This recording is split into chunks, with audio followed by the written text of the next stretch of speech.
Hello बच्चों, कैसे हैं आप सब। तो मैं संदीप कुमार स्वागत करता हूं आप सबके अपने प्यारे से YouTube channel study with Sharda में। तो बच्चों, आज मैं आप सभी के लिए लेकर आया हूं क्लास 10th का चैप्टर रासायनिक अभिक्रिया और समीकरण।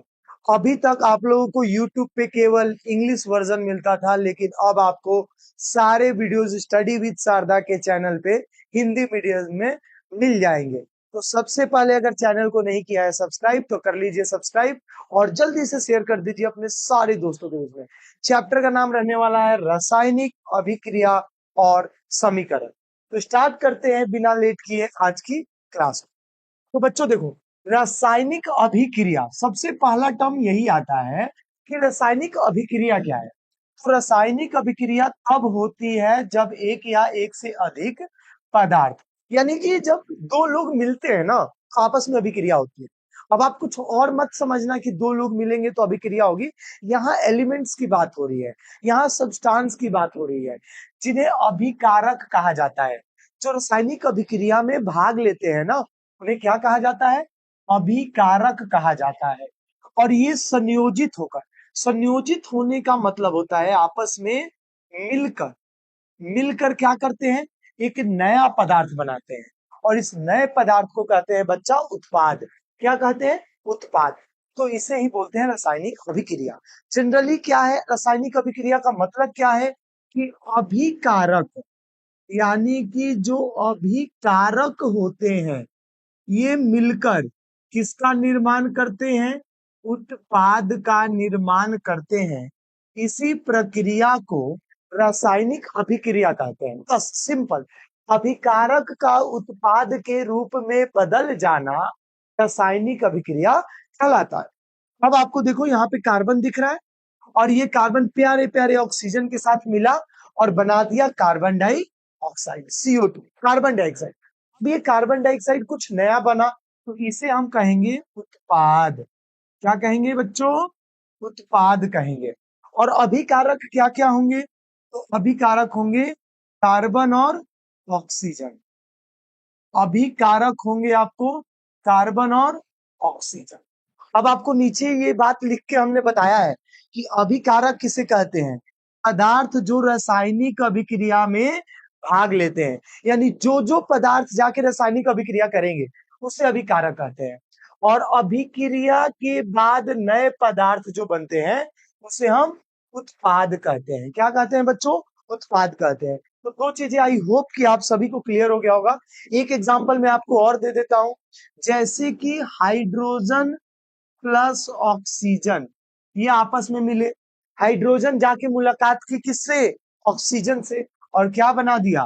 पानी, यानी H2O। तो इसमें अभिकारक कौन कौन से हुए? जल्दी से कमेंट बॉक्स में लिख के बताओ। अभिकारक हुए सर हाइड्रोजन एवं ऑक्सीजन जो है हमारे हो गए अभिकारक।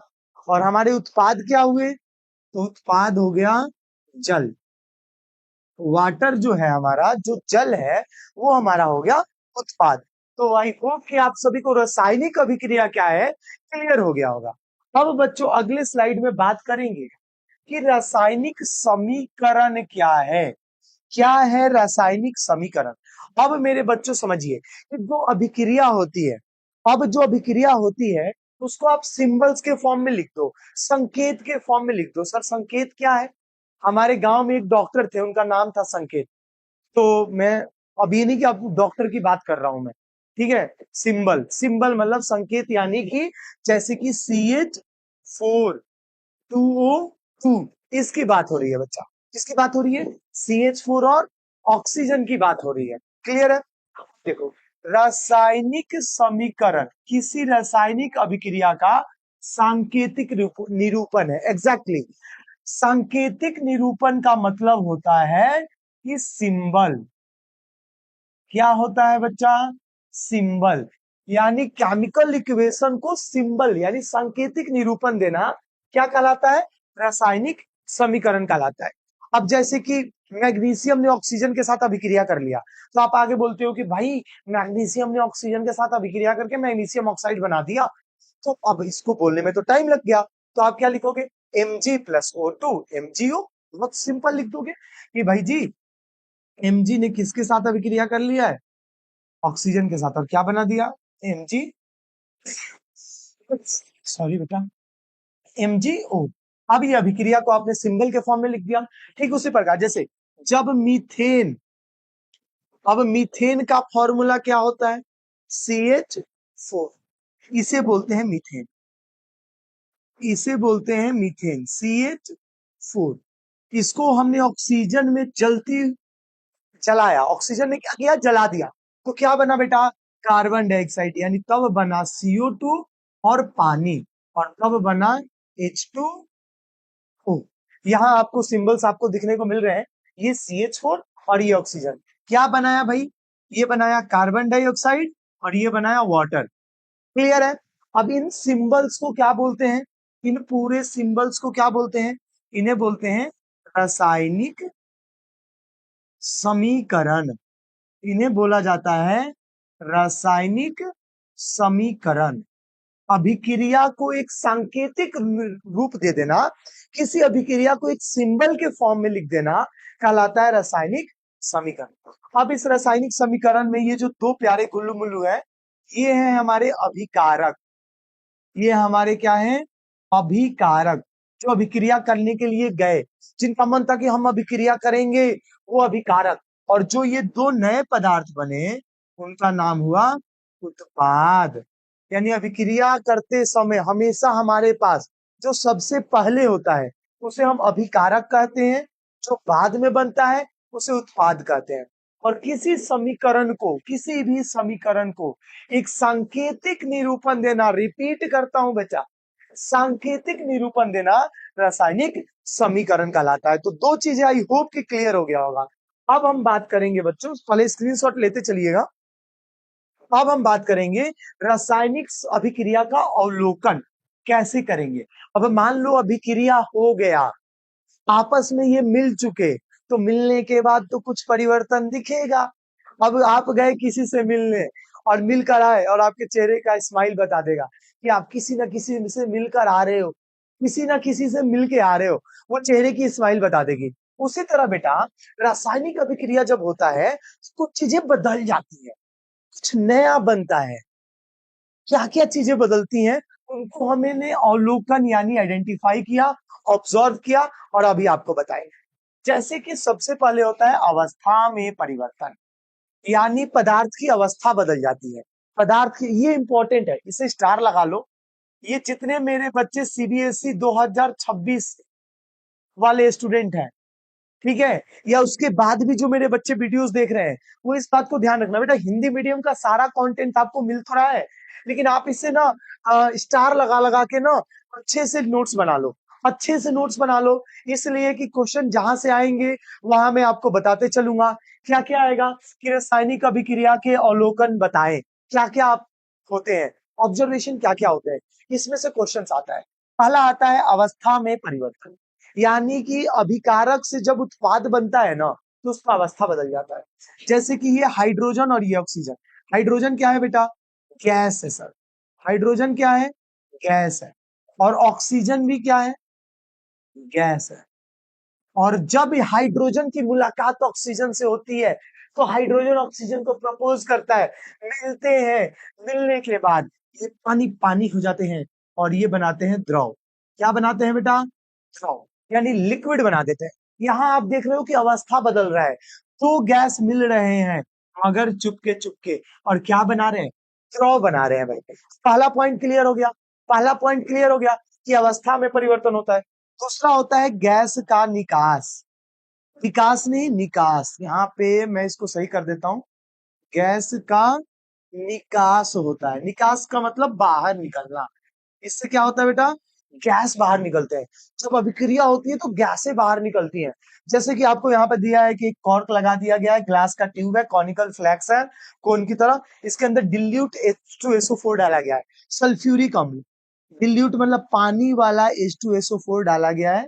और इसके अंदर हमने जिंक ग्रेन्यूल्स का मतलब कि जिंक के छोटे छोटे चूर्ण डाल दिए। H2SO4 के अंदर क्या डाल दिया, जिंक डाल दिया।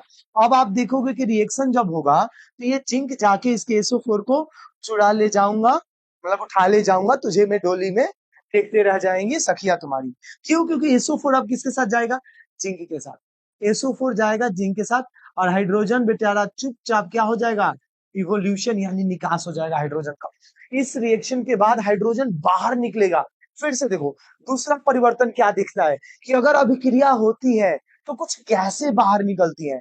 जैसे H2SO4 के अंदर जब जिंक डाला जाता है, जिंक के छोटे छोटे चूर्ण डाले जाते हैं, कौन सी गैस बाहर निकलती है? हाइड्रोजन। पेपर में डिट्टो क्वेश्चन आएगा बेटा, डिट्टो कॉपी पेस्ट, कि क्या होता है जब सल्फ्यूरिक अम्ल के अंदर जिंक की चूर्ण डाली जाती है, जिंक के छोटे छोटे टुकड़े डाले जाते हैं। इसको मैं बना देता हूं। क्या होता है जब,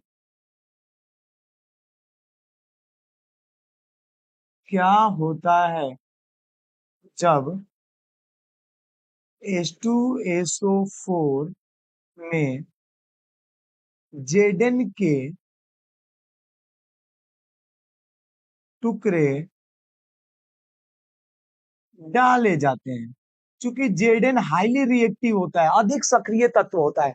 अधिक सक्रिय तत्व मतलब कि बहुत ज्यादा रिएक्टिव, जल्दी किसी से मिल जाएगा। हाईली रिएक्टिव का मतलब क्या होता है कि जैसे कि कोई लोग होते हैं, जैसे किसी से जाके मिलते हैं तो बोलते हैं हेलो हाय कैसे हो आप, आपने खाना खाया, you are looking so good, आप बहुत अच्छे दिख रहे हो, और वो इंप्रेस कर देते हैं सामने वाले को। तो सामने वाला बोलता है कि ये बंदा बड़ा जेन्युइन है, ये बंदा बहुत अच्छा है। क्यों? क्योंकि वो हाईली रिएक्टिव है, उनकी बात, उनकी मतलब वो किसी से मिलने की कैपेबिलिटी उनकी ज्यादा है। तो उसी प्रकार ये जो हमारा जिंक है ना, ये जिंक जब जाएगा H2SO4 से मिलेगा, बोलेगा H2SO4 से कि आप कितने अच्छे हो, you are looking so good so pretty. अब SO4 बोलेगा कि ये ज्यादा केयरिंग है। जिंक जो है वो ज्यादा केयरिंग है हाइड्रोजन से। SO4 चला जाएगा जिंक के साथ, और हाइड्रोजन बेचारा चुपचाप बाहर निकल जाएगा। और किस गैस का निकास होगा? तो हाइड्रोजन गैस का निकास होगा। पहला पॉइंट बताओ कौन सा था? पहला था अवस्था में परिवर्तन, और दूसरा था गैस का निकास। क्लियर हो गया होगा। अगले स्लाइड पे बढ़ते हैं। अगला स्लाइड आता है रंग में परिवर्तन। यानी जब रासायनिक अभिक्रिया होती है तो रंग भी बदल जाते हैं। रंग बदल जाते हैं भाई, रंग बदल जाते हैं। रंग कैसे बदलते हैं? जैसे कि अगर मैं कॉपर सल्फेट की बात करूं, अगर मैं कॉपर सल्फेट की बात करूं, कैसा होता है? नीले रंग का कॉपर सल्फेट। कॉपर सल्फेट का रंग कैसा होता है? नीला। इंपॉर्टेंट है, लिख लेना। कॉपर सल्फेट का रंग कैसा होता है? नीला। इसके अंदर जब हम लोहे को डालते हैं, लोहे की ब्लेड डाल दो, यहाँ आप देख रहे हो कॉपर सल्फेट का रंग आपको दिख रहा है, ये नीला रंग आपको दिख रहा है कॉपर सल्फेट का। अब ये देखो, ये ब्लेड है, ये क्या है बेटा? ब्लेड है। इसके अंदर जब हमने ब्लेड को डाला, कॉपर सल्फेट के अंदर जब हमने ब्लेड को डाला, तो इसका रंग कैसा हो गया भाई? तो इसका रंग हो गया हरापन, यानी हरा हो गया इसका रंग। कैसा हो गया सर? हरा हो गया। एक अभिक्रिया आपको देखने को मिली कि सर जब कॉपर सल्फेट के अंदर लोहे के टुकड़े को डालते हैं तो उसका रंग नीले से हरा हो जाता है, और कॉपर अलग हो जाता है। अब आपके दिमाग में ये आ रहा होगा, मेरे प्यारे बच्चों, आपके दिमाग में यह बात आ रही होगी कि आखिरकार कॉपर का साथ SO4 ने क्यों छोड़ दिया? कॉपर का साथ SO4 ने क्यों छोड़ दिया? बिकॉज आयरन जो है, आयरन जो है, आयरन बोल रहा हूं, आयरन यानी लोहा जो है वो ज्यादा केयरिंग है, बहुत अच्छे से ख्याल रखेगा SO4 का, हाईली रिएक्टिव है, कॉपर से तो ज्यादा ही खुश रखेगा। इसीलिए SO4 चला गया आयरन के साथ, और कॉपर अकेला रह गया। अब आप सोच रहे होंगे सर हमें कैसे पता चलेगा कौन ज्यादा केयरिंग है? कैसे पता चलेगा सर? आप बताओ हमें कैसे पता चलेगा? हमें अगर पता चल जाए तो हम उसका साथ नहीं छोड़ेंगे। बेटा देख, देख, मैं तेरे लिए लेकर आऊंगा अभिक्रियाशीलता श्रेणी, एक ऐसी श्रेणी जिसमें उच्च अभिक्रियाशील से निम्न अभिक्रियाशील तत्वों की सीरीज होगी, जिसमें लिखा होगा सबसे ज्यादा केयरिंग कौन है, उसके बाद केयरिंग कौन है, पोटेशियम सोडियम सब लिखा होगा, सब लेकर आऊंगा। लेकिन सबसे पहले आप इसको समझो कि जब कॉपर सल्फेट के अंदर लोहे के टुकड़े को डालते हैं तो कॉपर सल्फेट से क्या बन जाता है? Iron sulphate. और आयरन सल्फेट का रंग होता है हरापन, और कॉपर का तो छेप बनता है। यहां से देखो आपको इंपॉर्टेंट क्वेश्चन है, CBSE 2022 में पूछा है। क्या पूछा है कि जब लोहे की कील को कॉपर सल्फेट के घोल में डुबाया जाता है तो उसका रंग क्यों बदल जाता है? ऐसा इसलिए होता है क्योंकि कॉपर लोहे से कम अभिक्रियाशील होता है, कम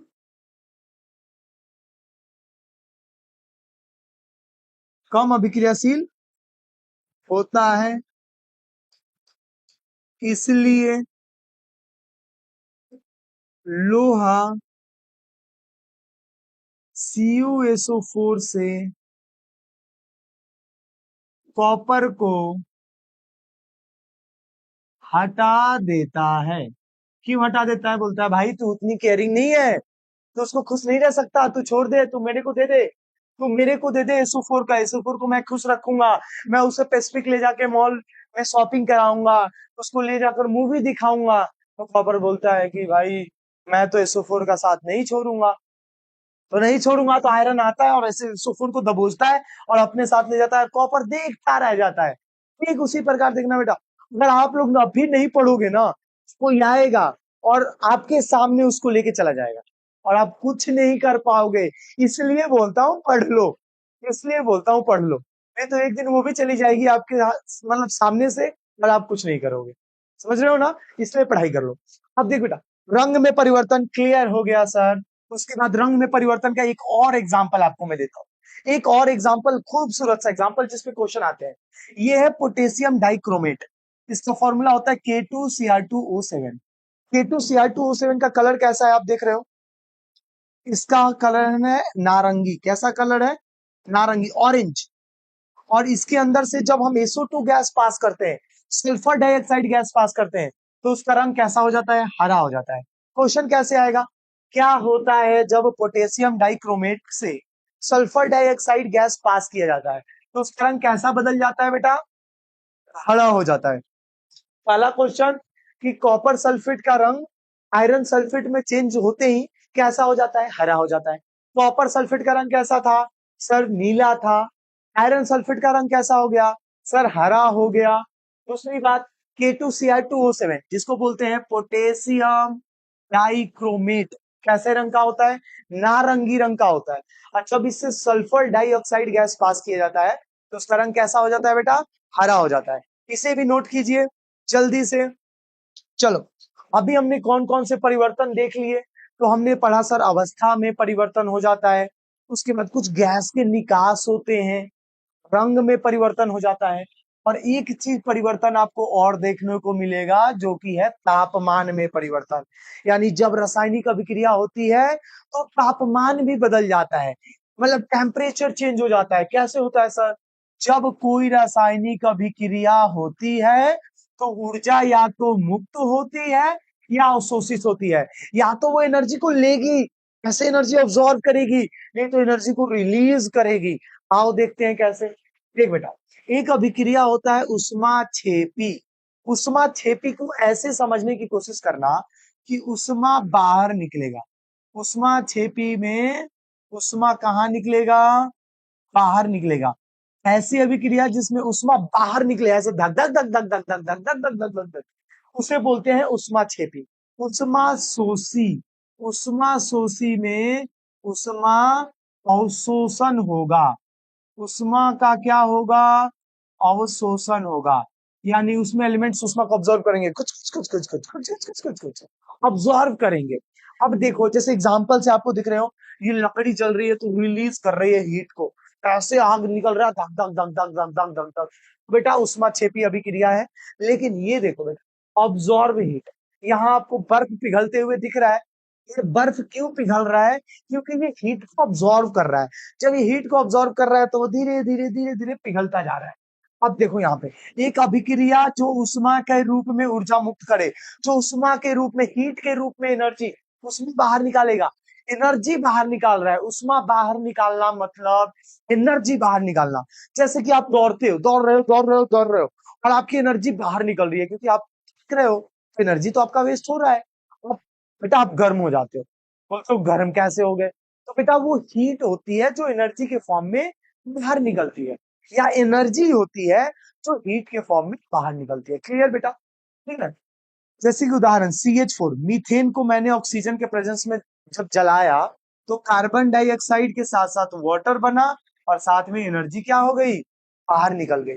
उसी तरह बेटा आपका आता है अभिक्रिया कौन सा? उष्मा शोषी, एक अभिक्रिया जो अपने आसपास से ऊर्जा को शोषित करती है, अपने अगल बगल से सारे एनर्जी को ऑब्जॉर्व कर लेती है। जैसे कि calcium carbonate CaCO3, calcium carbonate, इसको हम बोलते हैं बेटा कैल्शियम, कैल्शियम कार्बोनेट। अब कैल्शियम कार्बोनेट का फॉर्मूला इंपॉर्टेंट है, CaCO3 नोट कर लेना। इसे जब आप गर्मी दोगे, गर्मी मतलब कि अपने बदन से गर्मी मत देने लग जाना कि आ जाते को बदन से अपने गर्मी दे देते हैं, बट बदन की गर्मी इसको नहीं चाहिए, इसको चाहिए टेम्परेचर, बाहर से टेम्परेचर दो इसको, हीट दो इसे, तब ये बनेगा CaO कैल्शियम ऑक्साइड, और साथ में बाहर निकलेगा कार्बन डाइऑक्साइड, क्योंकि गर्म गैस है, तो CO2 और CaO बनेगा। ठीक है, क्लियर है? तो आपको समझ में आ गया होगा, उष्मा छेपी, इससे उसमें बाहर निकलता है, उष्मा शोषी उष्मा को ऑब्जॉर्व करता है। अगर कोई चीज हीट को ऑब्जॉर्व करेगा तो उसे बोलते हैं उष्मा शोषी अभिक्रिया, अगर कोई चीज उष्मा को बाहर निकाल रहा है उसमें बोलते हैं उष्मा छेपी अभिक्रिया। क्लियर हो गया कि तापमान में भी परिवर्तन होता है अभिक्रिया के बाद।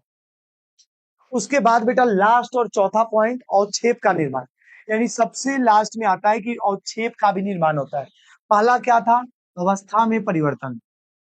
पहला क्या हमने पढ़ा कि भैया अवस्था बदल जाता है, अवस्था यानी स्टेट बदल जाता है, यानी हाइड्रोजन और ऑक्सीजन वाटर बना देते हैं, गैस से क्या बन गया? लिक्विड बन गया, यानी द्रव बन गया। और दूसरा आता है बेटा क्या आपका? रंग में परिवर्तन, की रंग बदल जाता है। रंग में आपको पढ़ा आपने आयरन सल्फेट का रंग कैसा बदल गया, K2Cr2O7 नारंगी से अपने रंग को कैसा बदल लिया आप सब SO2 गैस पास करने पर। और तीसरी बात जो हमने पढ़ी वो पढ़ी तापमान में परिवर्तन, क्या पढ़ा? टेम्परेचर भी चेंज हो गया। और सबसे चौथा जो हम पढ़ रहे हैं अभी वो है आपका अवक्षेप का निर्माण, यानी जब अभिक्रिया होती है तो अवक्षेप बनते हैं। अब देखो भैया क्या होता है, कुछ अभिक्रिया में जब दो द्रव को मिलाया जाता है, तो लिक्विड को मिलाया जाता है, पहला लिक्विड क्या है? PbNO3 होल्ट वाइज, यानी PbNO3 का होल्ट वाइज के साथ क्या मिला रहे हैं? Ki मिला रहे हैं, पोटेशियम आयोडाइड। तो एक ठोस पदार्थ बन जाता है, जब दो द्रव को मिलाया एक ठोस पदार्थ सॉलिड, ये सॉलिड पदार्थ क्या बना भैया? PbI2। PbI2 कैसा होता है सर? ये होता है सर ठोस होता है। कैसा होता है? ठोस। और इसका रंग आप देख रहे हो, रंग कैसा है? तो इसका रंग पीला है। ये कैसे रंग का होता है? पीला। अगर मैं बोलूं कि अवक्षेप कैसा बना, अवक्षेप का निर्माण होता है, लेकिन अवक्षेप कैसा है? अवक्षेप पीला है, यानी पीला अवक्षेप बनता है, पीला अवक्षेप। उससे हम अवक्षेपन अभिक्रिया भी करते हैं। क्या बोलते हैं बेटा? अवक्षेपन अभिक्रिया। अवक्षेपन अभिक्रिया क्या है? कि जब किसी दो पदार्थ को आपस में मिलाते हैं तो वो आपस में आयन्स एक्सचेंज करते हैं और ठोस अवक्षेप बनाते हैं। अवक्षेप जरूरी नहीं है कि पीला हो, पीला न हो, यह अवक्षेप सफेद भी हो सकता है। यह अवक्षेप कैसा होगा? सफेद भी हो सकता है। सफेद अवक्षेप कौन सा होता है? BaSO4 बेरियम सल्फेट है, BaSO4 सफेद अवक्षेप। और पीला अवक्षेप कौन सा होता है? Lead iodide. क्या होता है बच्चों? Lead iodide. और क्या बनेगा फिर? के किसके साथ चला जाएगा? NO3 के साथ। के किसके साथ चला जाएगा? NO3। आप बोलोगे भैया ये तो बैलेंस ही नहीं है, ये तो बैलेंस ही नहीं है। बैलेंस करने का कोई सिंपल तरीका है, यहाँ 2 लगा दीजिए और यहाँ भी 2 लगा दीजिए, काम हो जाएगा, सबके सब बैलेंस हो जाएंगे। क्लियर है? सबके सब बैलेंस हो जाएंगे। बैलेंसिंग हम आगे भी पढ़ेंगे, संतुलित करना, रासायनिक अभिक्रिया को संतुलित करना। अभी आता है कि अवक्षेपन अभिक्रिया क्या है। तो बोलोगे जब हम दो या दो से अधिक द्रवों को मिलाते हैं और एक ऐसा ठोस पदार्थ बन जाता है जो कि क्या हो? एक ऐसा ठोस पदार्थ बन जाता है जो कि अवक्षेप हो, उसे हम अवक्षेपन अभिक्रिया कहते हैं। अवक्षेपन अभिक्रिया किसे कहते हैं? जिस अभिक्रिया में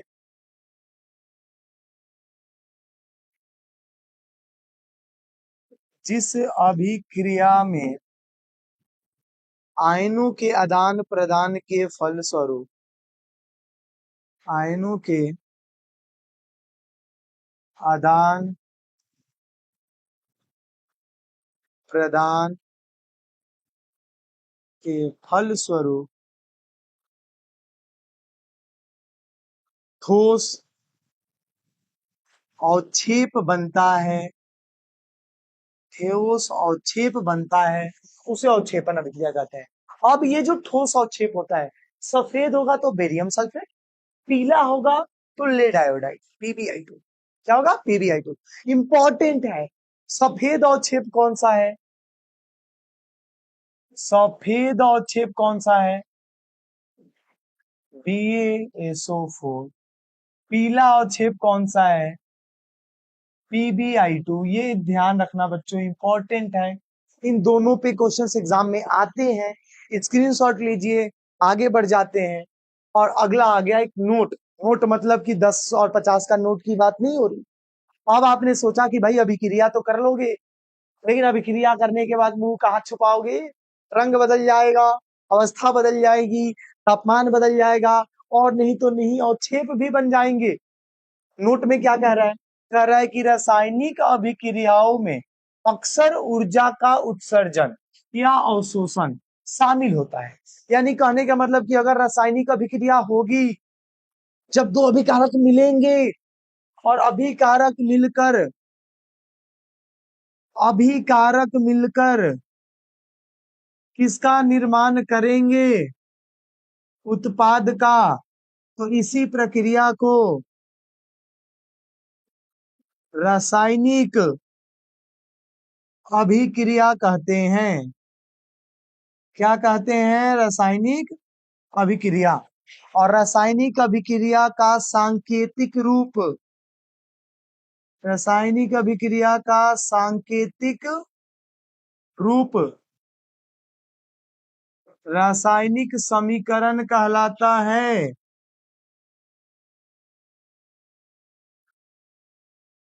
रासायनिक समीकरण कहलाता है। क्लियर हो गया? ये तो क्लियर हो गया। अब देखो, कुछ अभिक्रियाएं उष्मा उत्सर्जित करती हैं, एक्सोथर्मिक यानी उत्सर्जित करती हैं यानी उष्मा छेपी, हिंदी इंग्लिश में लिख दिया यहाँ पे, उष्मा छेपी। और अन्य उष्मा अवशोषित करती हैं, उसे उष्मा शोषी कहते हैं। जिसपे हमारी बात हो चुकी है, तो कोई दिक्कत नहीं है मेरे बच्चों को। साथ में बनने वाले नए पदार्थ भौतिक और रासायनिक गुण मूल पदार्थों से अलग होते हैं। सही बात है यार, जो नया बच्चा बनेगा वो जच्चा पे ही जाए जरूरी थोड़ी है।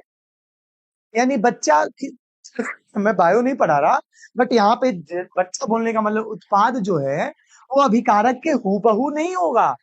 उसके लक्षण अलग होंगे, रंग बदल जाएगा, अवस्था बदल जाएगा, चीजें बदल जाएंगी, देश बदल जाएगा, सब बदल जाएगा।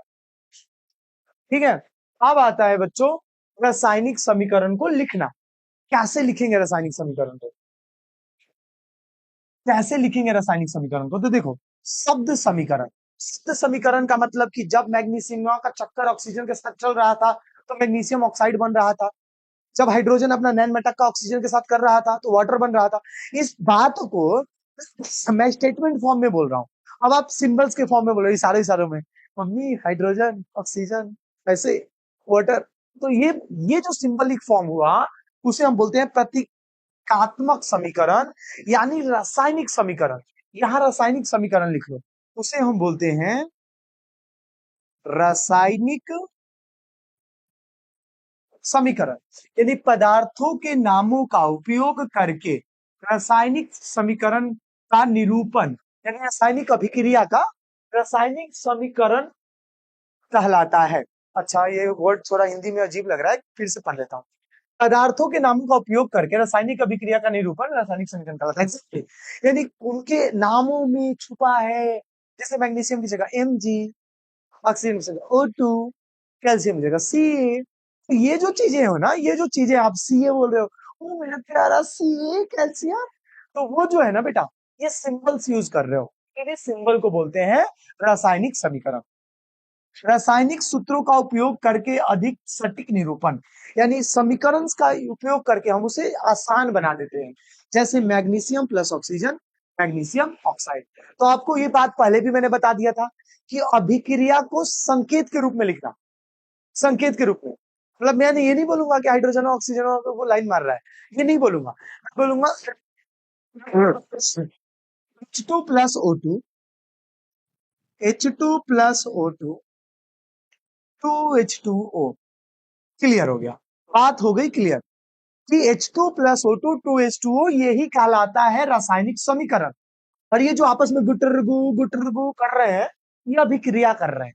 ये एक प्रक्रिया है, ये अभिक्रिया है, रासायनिक अभिक्रिया। जब हाइड्रोजन ऑक्सीजन पे लाइन मार रहा था तो वाटर बना, इसे बोलते हैं रासायनिक अभिक्रिया। क्लियर। अब आता है बेटा कि ये रासायनिक समीकरण दो तरह से होते हैं।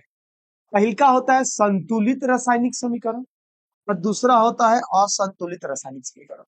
यानी एक तरफ संतुलित है, एक तरफ असंतुलित है। क्या होगा सर? देखो, एक तरफ होता है अभिकारक, अभिकारक का द्रव्यमान। अगर उत्पाद के द्रव्यमान के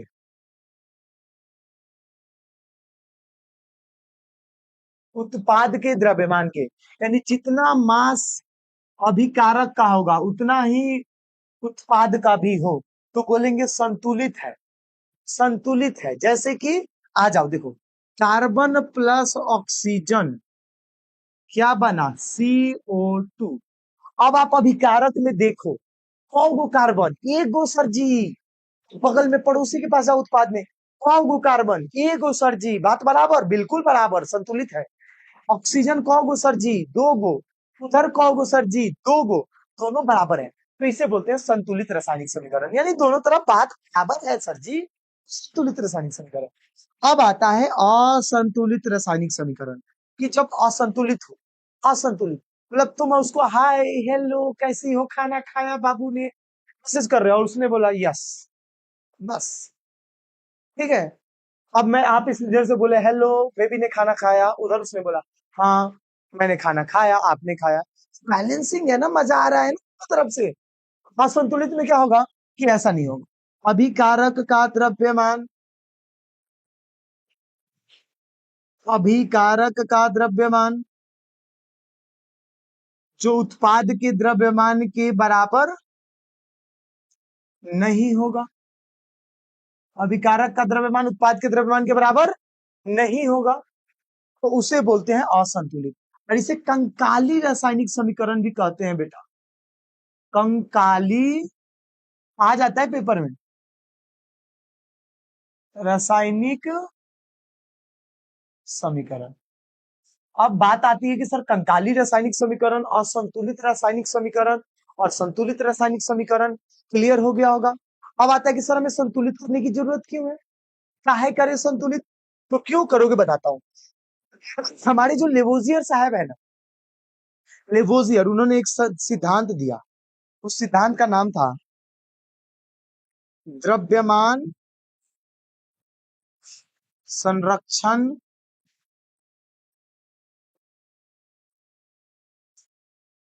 का सिद्धांत, लेवोजियर साहब ने दिया। ये हमारे केमिस्ट्री के जाने माने वैज्ञानिक थे। इन्होंने दिया ये सिद्धांत और कहा कि देखो द्रव्यमान संरक्षण का सिद्धांत क्या कहता है, समझ लेना कि द्रव्यमान की न उत्पत्ति होती है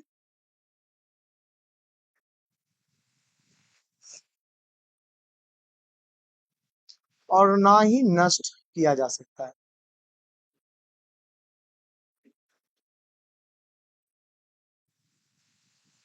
ना ही इसे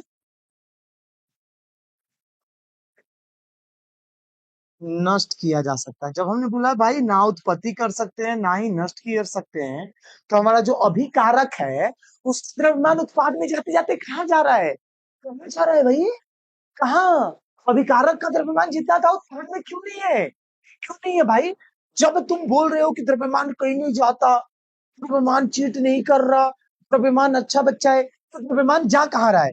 तो देखो लोगों ने बोला द्रव्यमान कहीं नहीं जा रहा भाई, द्रव्यमान तो नहीं जा रहा। आप उसे बैलेंस करो, आप संतुलित करो उसे, ये आपकी जिम्मेवारी बनती है। आप पता लगाओ कहाँ गया। इसीलिए हम इसको क्या करते हैं, संतुलित करते हैं। और इसका मतलब ये कि हम क्या बोल सकते हैं, अतः अतः अभिकारक का द्रव्यमान, अतः अभिकारक का द्रव्यमान उत्पाद के द्रव्यमान के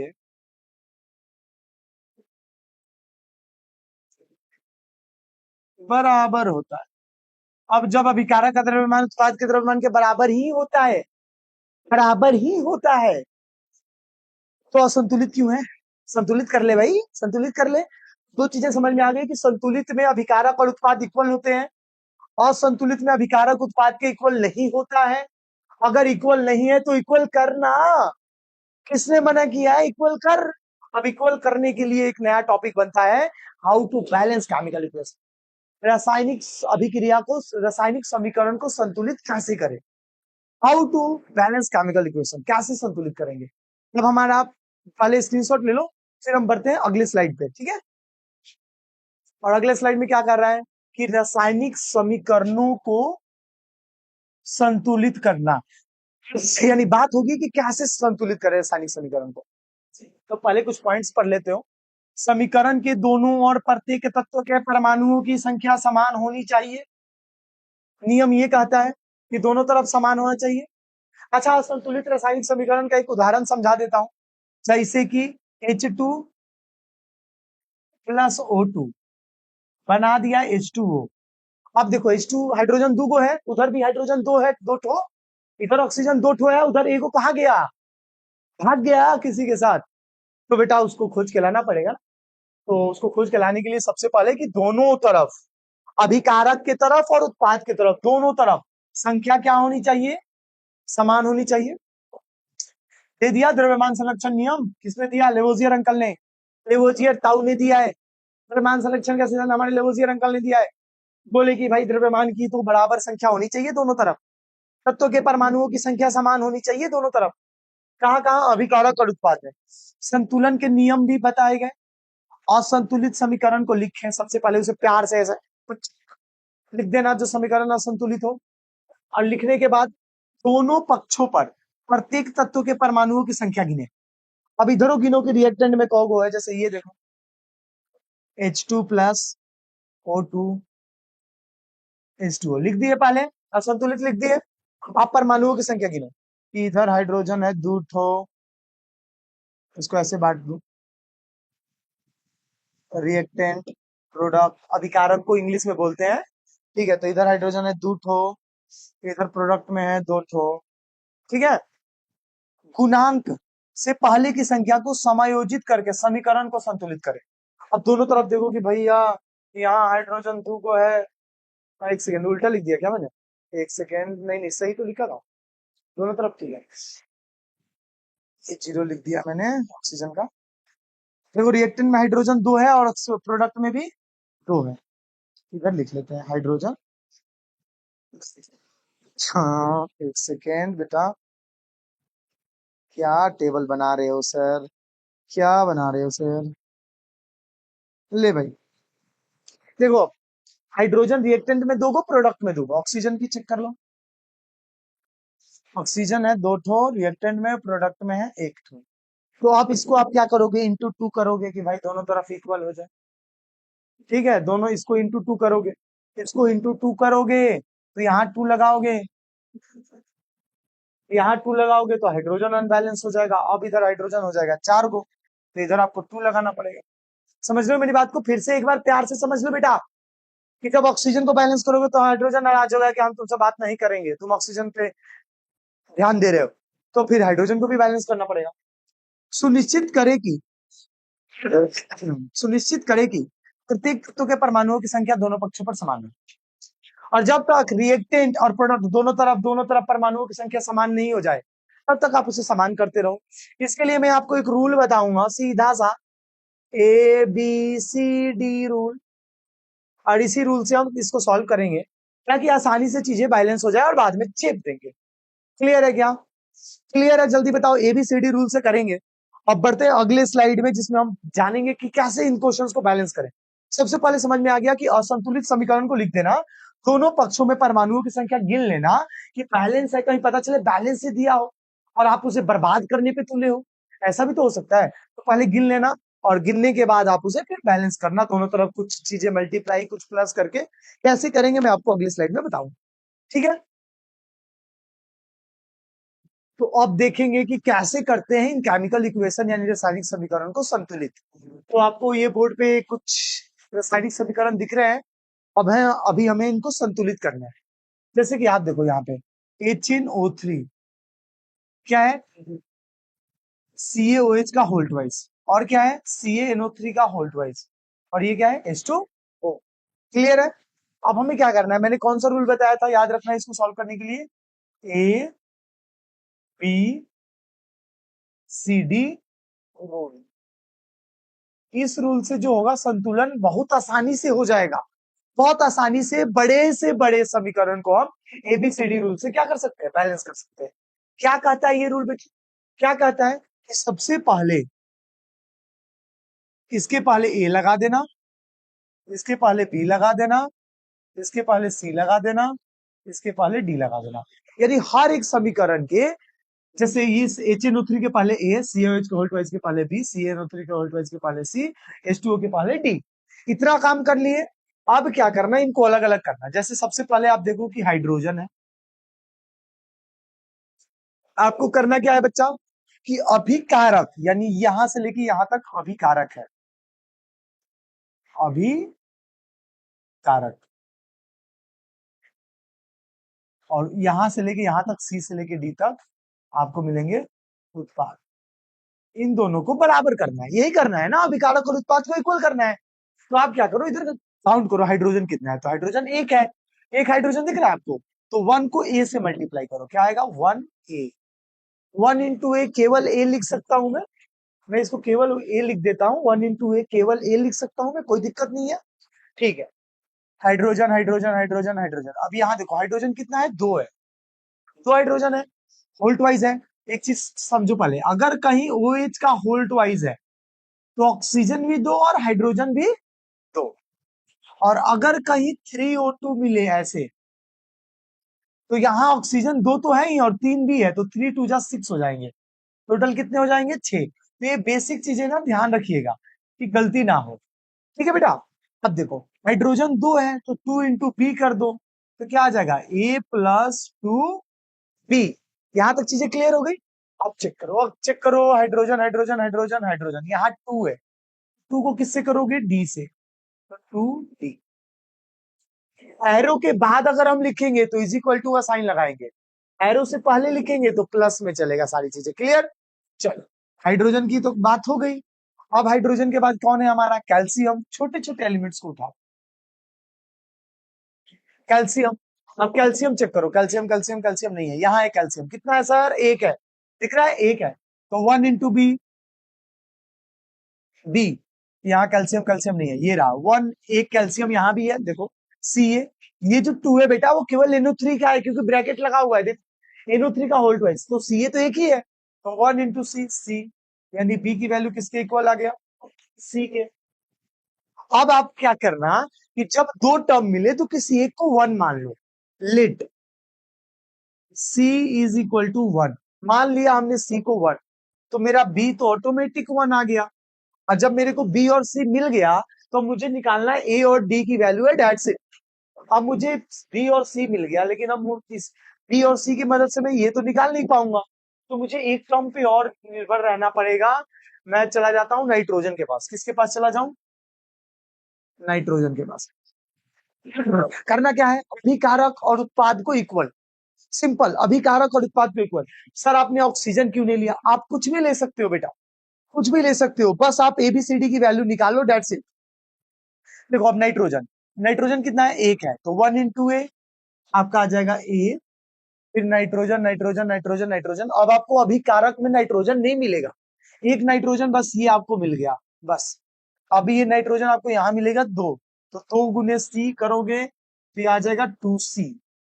अब आप देख रहे हो बेटा कि C की वैल्यू तो 1 आई थी, तो A की वैल्यू यहां से निकल गई, 2 इंटू 1 2।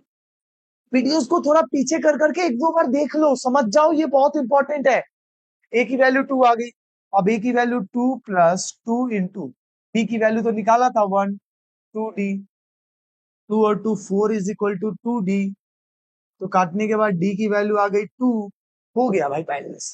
अब इसी समीकरण को फिर से लिख दो, HNO3 प्लस CaOH का होल ट्वाइस एरो देके CaNO3 का होल ट्वाइस प्लस H2O लिख दिया। अब जहां जहां ABCD था वहां वैल्यू पुट कर दो।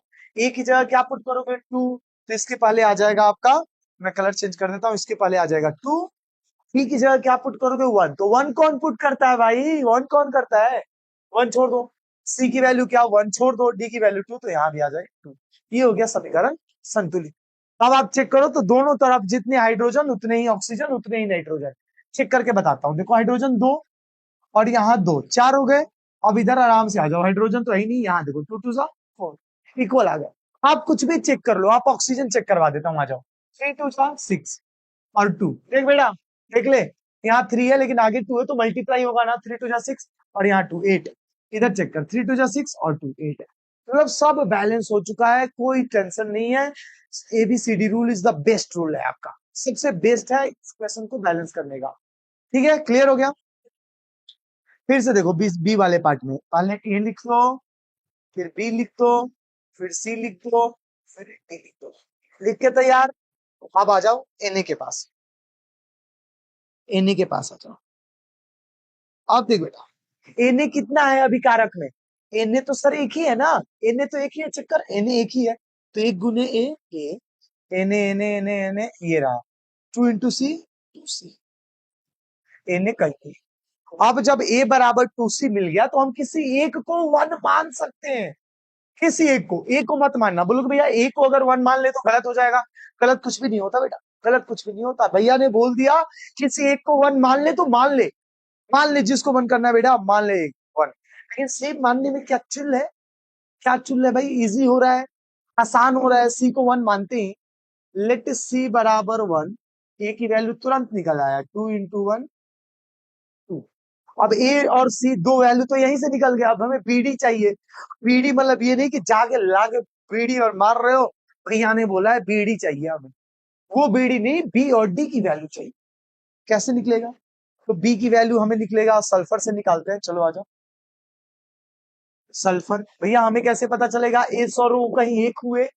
बच्चों, किसी भी एलिमेंट का पहला लेटर कैपिटल होता है, दूसरा स्मॉल हो जाता है। और यहाँ एस और ओ दोनों कैपिटल है, इसका मतलब सल्फर और ऑक्सीजन अलग अलग है। सल्फर एक, 1 इंटू बी बराबर sulphur sulphur sulphur sulphur sulphur 1 into C. यानी बी की वैल्यू सी के बराबर होगी। सी 1 है तो मेरा बी भी कितना आ जाएगा? 1। चल भाई, ए बी सी मिल गया। डी को चलते हैं। डी कौन देगा मुझे? D D D D hydrogen से मांग लेता हूँ। हाइड्रोजन चेक करो कितना है? 1 into A. Hydrogen 2 into B, 2B। Hydrogen hydrogen hydrogen last में आपको मिलेगा 2D। अब ए की वैल्यू चेक करो कितना बेटा? 2 प्लस 2 इंटू बी की वैल्यू चेक करो कितना? 1 2D। 2 और 2 4, 4 is equal to 2D। D की वैल्यू आ गया। अब इक्वेशन को बड़ी इज्जत से लिख दो। NaOH प्लस H2SO4 एरो देने के बाद Na2SO4 प्लस H2O लिख दिया। अब ABCD की वैल्यू पुट कर दो बस। ए की वैल्यू कितना था भाई? 2 था तो 2 लगा दो। बी की वैल्यू 1 था तो छोड़ दो। सी की वैल्यू बेटा 1 था तो छोड़ दो। डी की वैल्यू 2 था तो 2 लगा दो। या बैलेंस चेक करो। तो इस तरह से हम केमिकल इक्वेशन को बैलेंस करते हैं।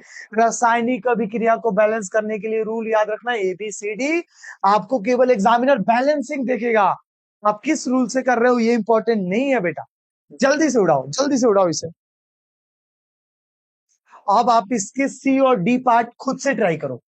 सी पार्ट और डी पार्ट खुद से होमवर्क में करोगे, और होमवर्क करके कमेंट बॉक्स में अपने आंसर्स को ड्रॉप कर दो। और अगर अभी भी केमिकल इक्वेशन बैलेंसिंग में दिक्कत है तो मैं केमिकल इक्वेशन के लिए एक अलग से वीडियोस बना दूंगा, जिसमें 30-35 समीकरण लगातार बैलेंस कराता जाऊंगा पागलों की तरह। जब तक आपके अंदर न आ जाए yes I can do it, तब तक कराता रहूंगा। ठीक है, अभी क्या करो, इसको होमवर्क में करके रखो। चलो जी, अब आता है अभिक्रिया के प्रकार। ये जो अभिक्रिया हो रही थे ना, रासायनिक अभिक्रिया, अभिकारक मिलकर उत्पाद बना रहे थे। अब इस अभिक्रिया के कुछ प्रकार होते हैं, जिसमें सबसे पहला आता है संयोजन। संयोजन मतलब मिलना। अब मिलता कौन है, कौन मिलेगा? अभिकारक। कौन मिलेगा भाई? अभिकारक मिलेंगे। और अभिकारक मिलके क्या बनाएंगे सर? वही अपना उत्पाद बनाते हैं ये लोग। तो उत्पाद बनाएंगे, बिल्कुल उत्पाद बनाएंगे भाई। ये दिख रहा है आपको कैल्शियम और ये ऑक्सीजन, ये बना दिया कैल्शियम ऑक्साइड। यानी होता क्या है, जब दो या दो से अधिक अभिकारक मिलकर एकल उत्पाद बनाते हैं, उसे हम बोलते हैं संयोजन अभिक्रिया। संयोजन अभिक्रिया में एक दो अभिकारक मिलेंगे और एकल उत्पाद बनाएंगे, अकेला। जैसे यहां देखो, ये दो अभिकारक हैं और मिलकर सिंगल हो गए, सिंगल मिंगल हो गए, सिंगल मिंगल हो गए, तो उसे बोलते हैं संयोजन अभिक्रिया। जैसे कि 2H2 plus O2 2H2O। Clear हो गया? अभी बैलेंसिंग कर लिया आपने, संतुलित समीकरण करना सीख लिया है, तो आपको ये समझ में आ जाएगा कि इक्वेशन बैलेंस है, संतुलित है। अपघटन को वियोजन भी बोलते हैं, इसे वियोजन लिख लेना।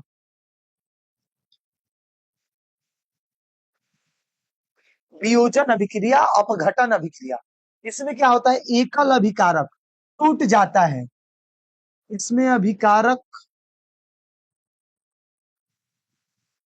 टूट कर किसमें बदलता है? उत्पाद में। ये दो भी बना सकता है, दो से ज्यादा भी उत्पाद बना सकता है। एकल अभिकारक दो या दो से अधिक उत्पादों में टूट जाता है, उसे बोलते हैं वियोजन अभिक्रिया। ये सबसे इंपॉर्टेंट सेक्शन होगा बेटा, कि जब दो अभिकारक मिलेंगे तो संयोजन, अकेला अभिकारक टूट जाएगा तो वियोजन, जब दो अभिकारक मिलेंगे तो संयोजन, टूट जाएंगे तो वियोजन। ये देखो, जिंक कार्बोनेट, ये दोनों, ये देख रहा है, जिंक कार्बोनेट हीट किया, गर्म कर दिया, इसे गर्म किया, अब जिंक ऑक्साइड अलग हो गया और कार्बन डाइऑक्साइड अलग हो गया, दो उत्पाद बन गए।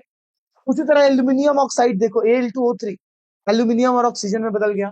तो इसमें एक अभिकारक टूट के दो या दो से बहुत ज्यादा उत्पाद बना देता है। और संयोजन मतलब मिलना, कौन मिल रहा है, कौन मिलेगा चुप चुप के? विकारक मिलेंगे और क्या बनाएंगे? उत्पाद बनाएंगे। क्लियर है? तो आगे बढ़ते हैं। अब मैंने बोला घटन अभिक्रिया के प्रकार इंपॉर्टेंट है, very important, very important part है, वेरी इंपॉर्टेंट। वियोजन अभिक्रिया के प्रकार। देख बेटा, वियोजन मतलब टूटना। बेटा कोई कब टूटता है? अब मान लो कि आप कहीं हो और आपका फ्रेंड का कॉल आया, हेलो हेलो, तो आपने बोला हाँ भाई बोल, तो तेरी वाली किसी और के साथ पिज्जा खा रही है, और आपने उस बात को सुनते ही आपके दिल में, ओ मेरी वाली किसी और के साथ पिज्जा खा रही है, मेरे को नहीं पूछा, तो वो बेटा क्या होता है, आप टूट जाओगे। आप उसकी बात सुनोगे तो टूट जाओगे, नहीं टूटोगे? सुनो ही मत, वियोजन होगा ही नहीं। यानी टूटने के लिए चीजों को ऑब्जॉर्व करना जरूरी होता है। यानी कोई टेम्परेचर कर रहा है, आपको टेम्पर कर रहा है, टेम्पर कर रहा है कि भाई तेरी वाली तो किसी और के साथ घूम रही है, तेरी वाली किसी और के साथ पिज्जा खा रही है, मोमोज खा रही है, चटनी शेयर कर रही है। तो वो बात जब आ जाएगी तो बेटा एलिमेंट्स टूट जाएंगे, वियोजित हो जाएंगे, अलग हो जाएंगे, उसे बोलते हैं वियोजन अभिक्रिया। सबसे पहला होता है तापीय अपघटन अभिक्रिया। यानी अभिकारक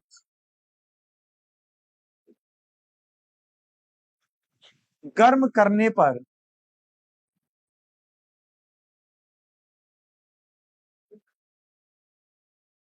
उत्पाद में बदल जाते हैं, उत्पाद में बदल जाते हैं। अगर अभिकारक को आपने गर्म किया, हीट किया, कुछ कुछ कुछ कुछ गैस पे गर्म कर दिया, टेम्परेचर दे दिया, फायर दे दिया, और वो टूट गया, जैसे FeSO4 iron sulphate, Fe2O2 iron oxide, SO3 sulphur trioxide और सल्फर डाइऑक्साइड। इसका एक और एग्जांपल मैं आपको दे देता हूं, सबसे इंपॉर्टेंट, CaCO3। आपने इसको क्या किया, गर्म किया, हीट दिया, टेम्परेचर, और ये बदल गया CaO calcium oxide plus CO2। सबसे बेस्ट एग्जांपल आप याद रखना। सबसे इंपॉर्टेंट, इस पर क्वेश्चन आता है, और ये क्वेश्चन ऐसे ही आएगा कि निम्नलिखित का एक एक उदाहरण दे। तापीय अपघटन अपक्रिया, विद्युतीय अपघटन अपक्रिया, प्रकाश अपघटन अपक्रिया। अब देख बेटा, अब मेरी बात को समझना। अगर तापीय अपघटन अभिक्रिया में अभिकारक को तोड़ना है, क्या दोगे? क्या दोगे सर? तो सर हम गर्मी देंगे उसको, गर्मी लाइक टेम्परेचर, हीट देंगे, हीट। और विद्युतीय अपघटन अभिक्रिया, इसमें अभिकारक बेटा उत्पाद के रूप में बदलते तो हैं। अभिकारक से विद्युत प्रवाहित करने पर, विद्युत प्रवाहित करने पर वो उत्पाद में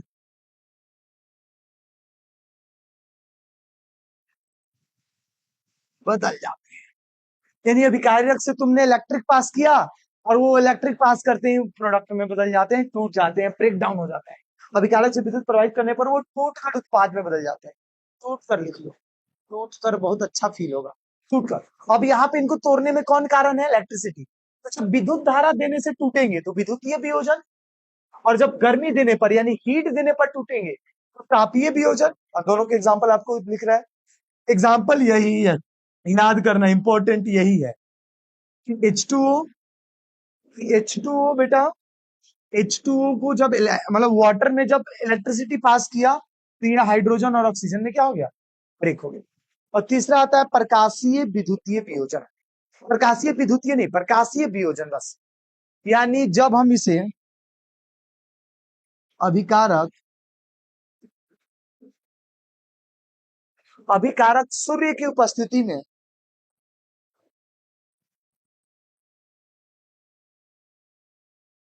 सूर्य के प्रकाश की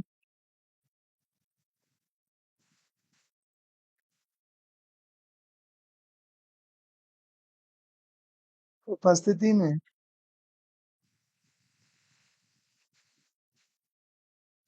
बाद में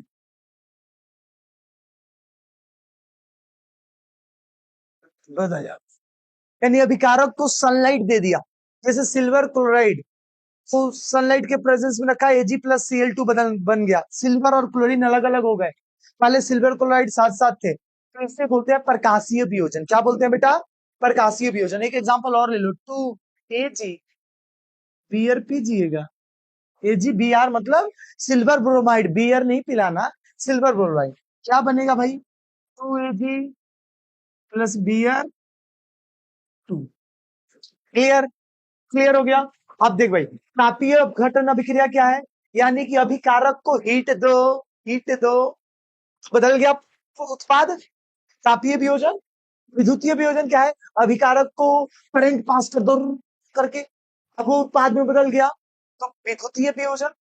प्रकाशीय वियोजन क्या है? उसको ले जाके सनलाइट में रख दो, सूर्य के प्रकाश में, और वो अलग हो गए, तो प्रकाशीय वियोजन। और इसी का इस्तेमाल बेटा किया जाता है किसमें? इसी का इस्तेमाल किसमें किया जाता है? फोटोग्राफी में। फोटोग्राफी कैसी फोटोग्राफी? Black and white. अब इसमें से क्वेश्चन आता है कि किसका इस्तेमाल किया जाता है ब्लैक एंड व्हाइट फोटोग्राफी में? किसका इस्तेमाल किया जाता है? तो यही रिएक्शंस होते हैं बेटा। ठीक है जी, तो ये इंपॉर्टेंट है, इसे नोट किया जाए, जल्दी से स्क्रीनशॉट लो, आगे बढ़ते हैं। अब आता है बेटा विस्थापन अभिक्रिया, तीसरा पॉइंट सबसे इंपॉर्टेंट है, विस्थापन अभिक्रिया। क्या आता है बेटा? विस्थापन अभिक्रिया आता है इसके बाद। विस्थापन अभिक्रिया में क्या होता है? अधिक क्रियाशील तत्व, यानी ज्यादा पैसा वाला अपने से कम वाले को बोलता है यू आर नॉट केयरिंग, तुम मेरे बाबू का ध्यान नहीं रख सकते, मेरा बाबू तुम्हारे साथ खुश नहीं है, और वो अपने साथ बाबू को लेके चला जाता है। तो वही बेटा, अधिक क्रियाशील धातु एक यौगिक से कम क्रियाशील तत्व को विस्थापित कर देता है, यानी अधिक अभिक्रियाशीलता वाला तत्व अपने से कम वाले को हटा देता है और खुद अपने आयंस को लेकर चला जाता है, उसे बोलते हैं विस्थापन अभिक्रिया। एक अधिक क्रियाशील तत्व एक यौगिक से कम क्रियाशील वाले तत्व को भगा देता है, अधिक अभिक्रियाशील तत्व कम अभिक्रियाशील वाले तत्व को हटा देता है, उसे बोलते हैं विस्थापन अभिक्रिया। जैसे A+BC, अब देखो ये बी बेचारा चला गया अकेले, और सी अपने ए के साथ गुलछर्रे उड़ा रहा है, एसी बना दिया। जैसे zinc plus CuSO4, ZnSO4 plus Cu। अच्छा क्या कारण था, क्या कारण था कि SO4 ने Cu का साथ छोड़ा, साथ छोड़ा, क्या कारण था, क्यों छोड़ा SO4 ने Cu का साथ? तो देखो Cu है हमारे कॉपर, ये है, ये ज्यादा अमीर से कम अमीर वाले हैं, यानी अधिक अभिक्रियाशील तत्व से ये अधिक सक्रिय तत्व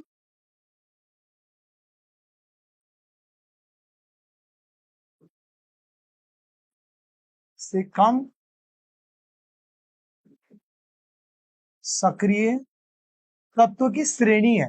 यानी सबसे अमीर का जो है, सब सब पैसा वाला जो ऊपर है, गरीब वाला एकदम नीचे, वो कॉपर हमारा ये रहा, और हमारे जिंक यहाँ पे हैं, इनके पास है फॉर्चूनर।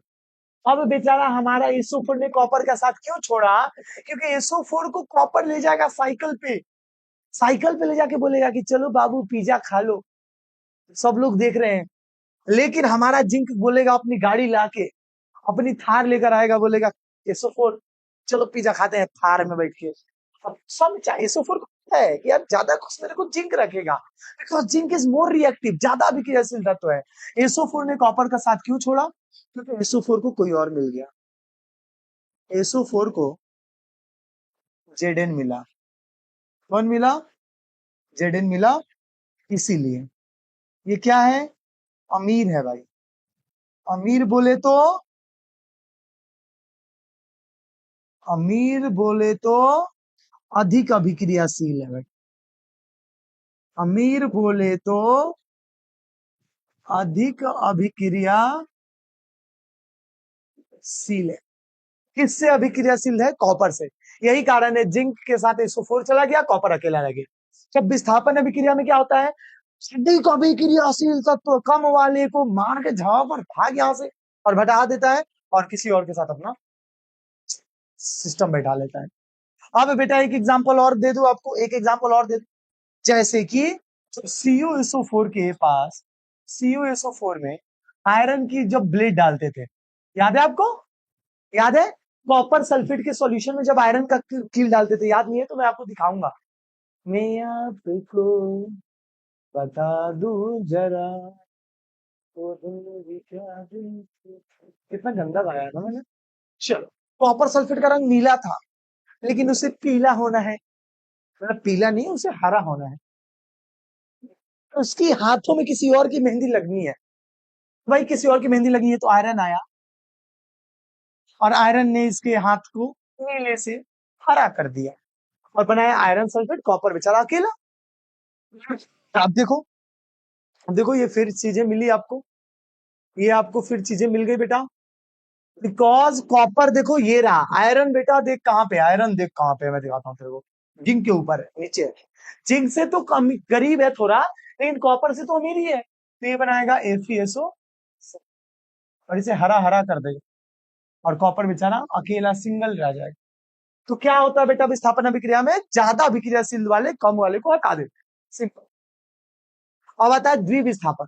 द्विविस्थापन में क्या होता है कि विस्थापन तो होता है, लेकिन दोनों तरफ, यानी आग दोनों तरफ बराबर लगी है, आग दोनों तरफ बराबर है। दिल जले हैं, जल जाएंगे प्यार में, दिल जले हैं ये, बेटा ये दिल जले हैं जल जाएंगे प्यार में।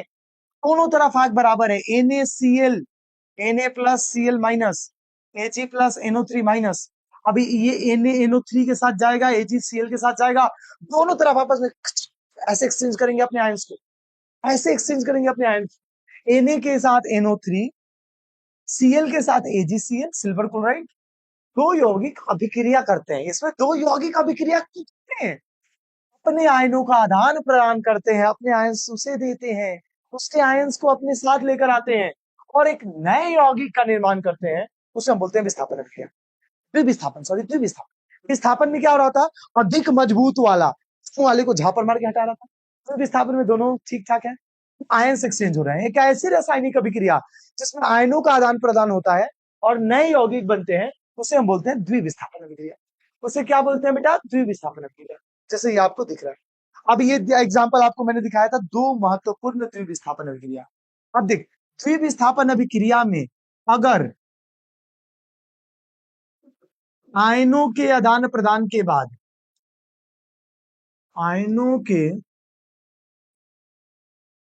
आदान प्रदान के बाद, के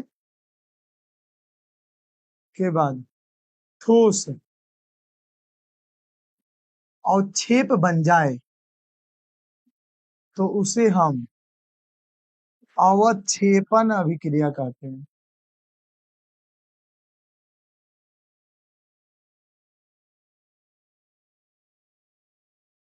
क्या बोलते हैं बेटा, अवक्षेपण अभिक्रिया। अगर आयनों के आदान और प्रदान के बाद, ये बाद है बेटा, ये बाद ठोस अवक्षेप बन जाए तो उसे द्विविस्थापन अभिक्रिया को अवक्षेपण अभिक्रिया कहते हैं। और अवक्षेपण अभिक्रिया में अगर येलो पर्सिपिटेट है, PbI2, ये इंपॉर्टेंट है। और दूसरा बेरियम सल्फेट, ये है बेरियम सल्फेट, जो कि बनाता है सफेद अवक्षेप।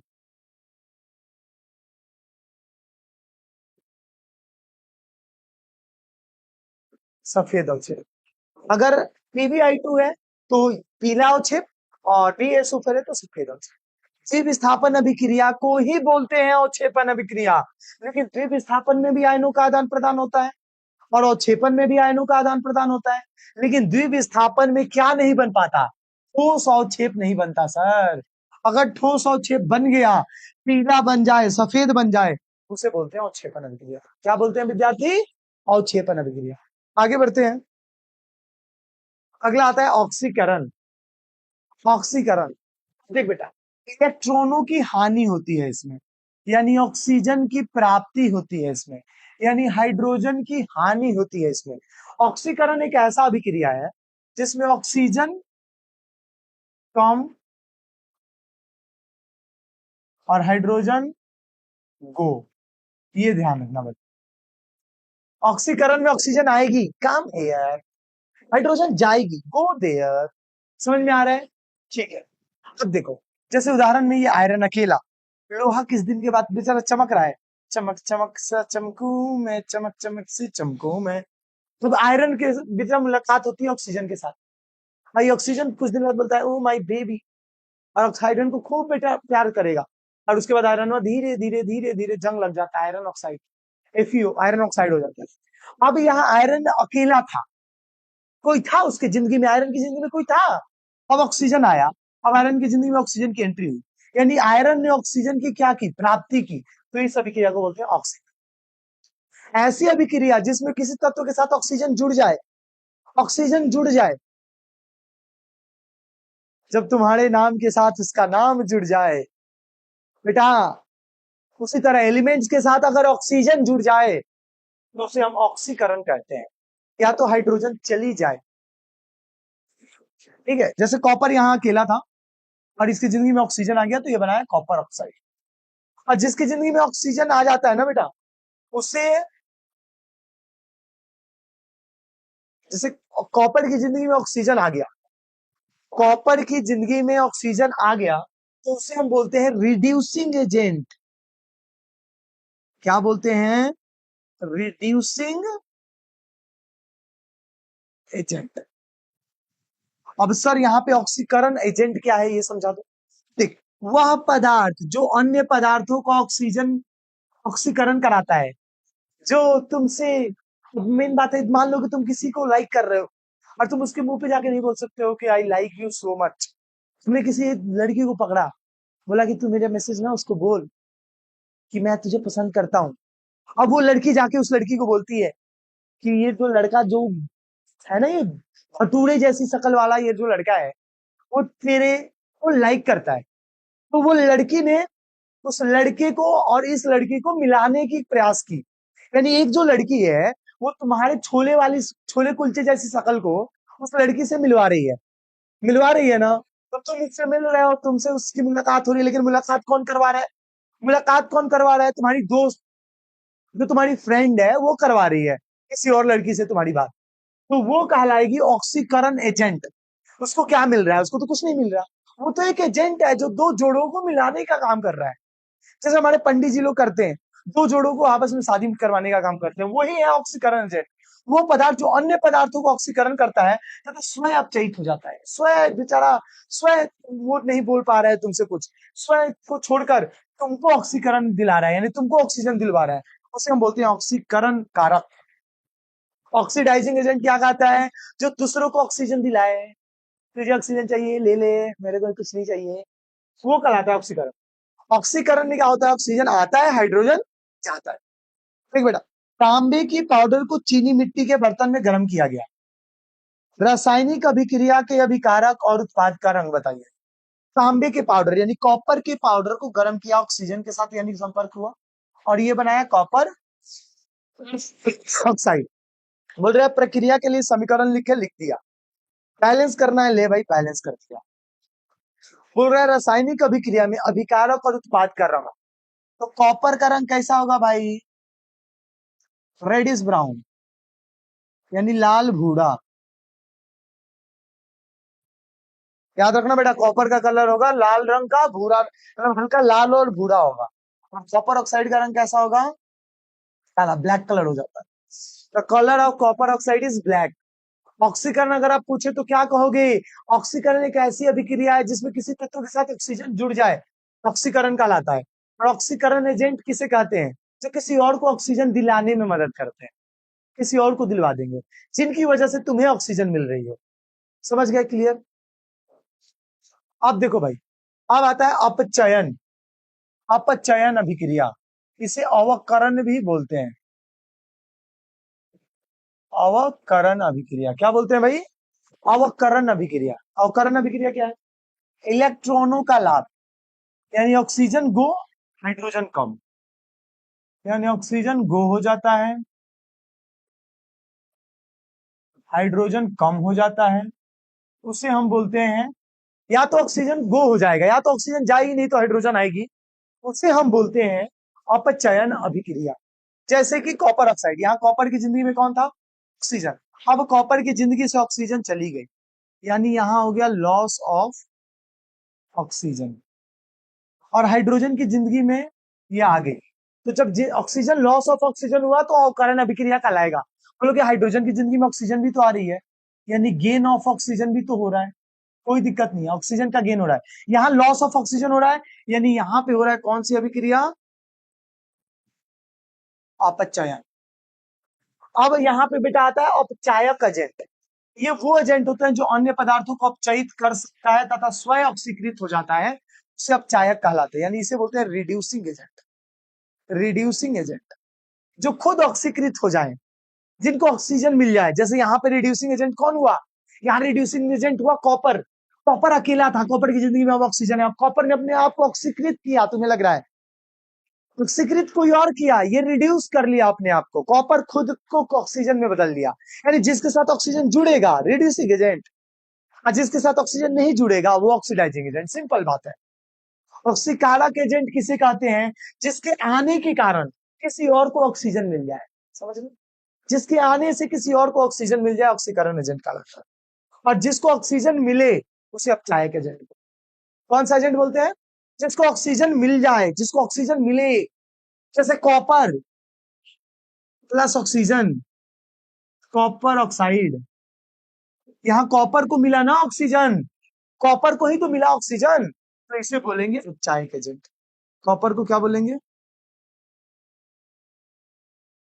अपचायक एजेंट। क्लियर? क्लियर हो गया? अब आगे बढ़ते हैं।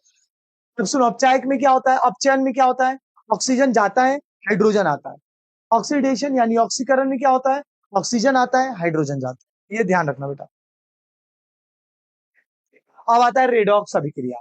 कभी कभी दोनों क्रिया साथ साथ होती है। जैसे ये देखो, जिंक ऑक्साइड, तो ये जिंक ऑक्साइड की जिंदगी में जिंक था, लेकिन अब ये केवल क्या हो गया बेटा, जिंक में बदल गया। जिंक ऑक्साइड केवल जिंक में बदल गया।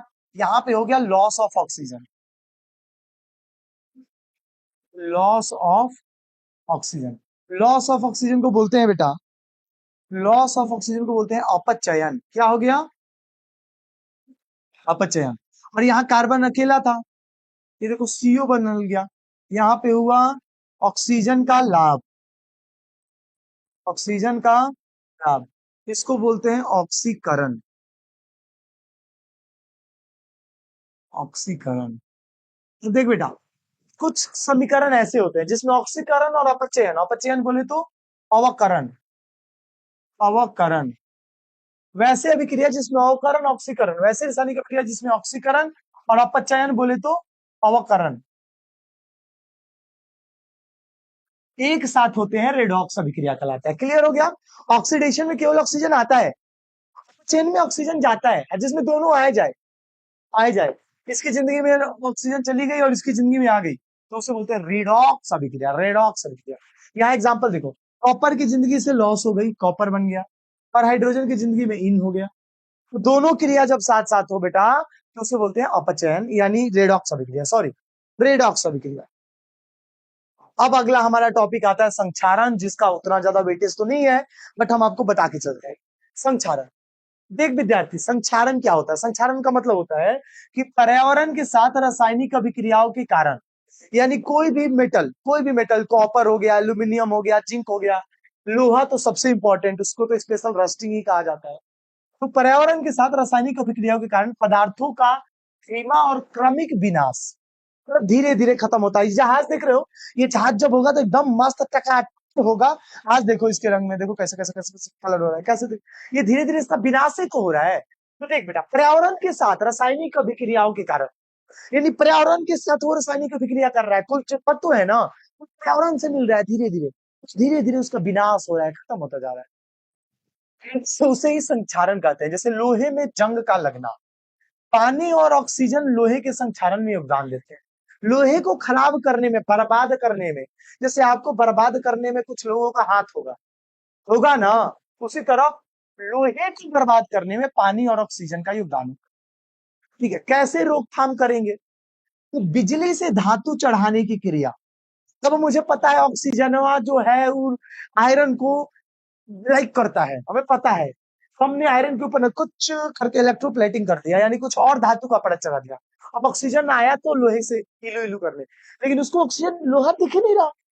ये क्या, ये तो इसके ऊपर तो कुछ और परत दिख रहा है, कॉपर है, जिंक है, तो वो उसके साथ नहीं खेलेगा, 2020 नहीं करेगा।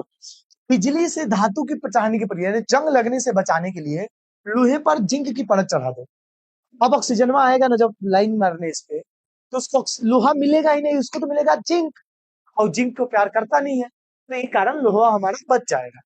दूसरा आता है चित्रकारी। चित्रकारी मतलब पानी और हवा के संपर्क को रोकने के लिए सुरक्षात्मक पर, ये चित्रकारी नहीं होगा बेटा, इसके ऊपर वही होता है कि परत चढ़ा दो, अन्य धातु की परत, यानी जिंक की परत चढ़ा दो, अन्य धातु का परत। तो दूसरा होता है तेल का लेप, यानी कि पेंट कर दो। औजारों और मशीनरी के लिए उपयोग किया जाता है बेटा, क्या कर सकते हैं हम? पेंट कर सकते हैं, पेंट। ठीक है, तो संक्षारण क्या हो गया, क्लियर है आप सभी को? चलो इसे जल्दी से नोट कीजिए, फिर आगे बढ़ते हैं। और सबसे इंपॉर्टेंट आ जाता है विकृत गंधिता। विकृत गंधिता क्या होता है? जैसे वसा और तेलों के अपसीकरण के कारण भोजन में अप्रिय गंध और स्वाद उत्पन्न होता है। कभी कभी आप ट्रेन में जाते होंगे भुजिया लेकर और पूरी लेकर, और रात को तो चाप देते हो 4 को पूरी, जब सुबह होता है तो उसमें भुजिया में से स्मेल आने लग जाता है। उसके बाद भी आपकी मम्मी बोलती है कि नहीं नहीं बेटा बहुत अच्छा है, ये तो एकदम नहीं आ रहा, मैं को तो बिल्कुल नहीं आ रहा। आपके घर में ऐसा होता है कि अभी गर्मी के दिनों में सब्जी खराब हो जाता होगा, और शाम को थोड़ा स्मेल आने लग जाता होगा, मम्मी 2 चम्मच खा के बोलती है, अरे यार ये तो बिल्कुल बढ़िया है, कैसे बोल दिए कि खराब है, मेरे को तो बिल्कुल बढ़िया लग रहा है। एक्चुअली बेटा उसका अप्रिय गंध हो जाता है, थोड़ा उसके स्वाद में चेंज आ जाता है। इसी प्रक्रिया को बोलते हैं विकृत गंधिता। कारण क्या है? हवा, नमी, प्रकाश के संपर्क में आने से तेलों का ऑक्सीकरण हो जाता है। जो ऑयली फूड होते हैं ना, वो थोड़े ऑक्सीकृत हो जाते हैं, यानी खराब हो जाते हैं, उसमें गंध आने लग जाती है।